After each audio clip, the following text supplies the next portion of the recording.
তো 2 মিনিটে ম্যাগি বানানোর রেসিপি তো অনেকেই দেখেছো আর শুনেওছো, কিন্তু কোনোদিন কি দেখেছো 2 মিনিটে চাউমিনও বানানো যায়?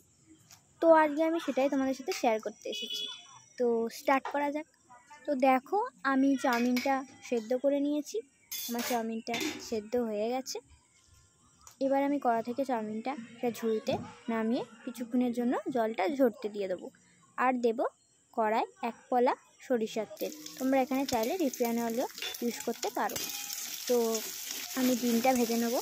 আর হ্যাঁ, এই চাউমিনটা করতে গেলে আমার মাত্র 2 পলা তেলের প্রয়োজন, এক্সট্রা আর কোনো তেল লাগবে না। তো আমার ডিমটা ভাজা হয়ে গেছে 1 পলা তেলে, আর 1 পলা তেলে আমি চাউমিনটা করব। তো তেল দিয়ে দিয়েছি ফার্স্টে কড়ায়, তার মধ্যে দিতে হবে রসুন কুচি, আর দিতে হবে পেঁয়াজ কুচি আর লঙ্কা কুচি।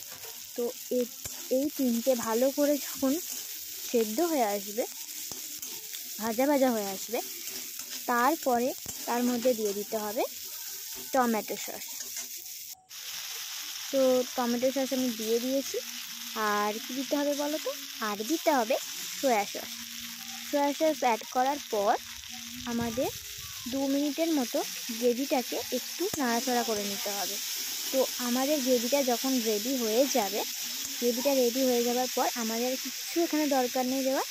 আমরা এবার ডাইরেক্ট চাউমিনটা কড়াই দিয়ে দেবো।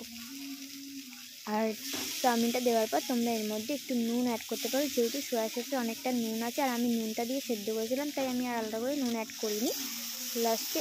আর মানে গ্রেভিটার সাথে আমার চাউমিনটা মেশানোর পর পুরোপুরি যখন মিশে গেছে, তারপরে আমি একটু অ্যাড করেছিলাম গোলমরিচ গুঁড়ো। তো সবাই চাউমিনটা খেয়ে বলো আর সাবস্ক্রাইব করতে ভুলো না। বাই।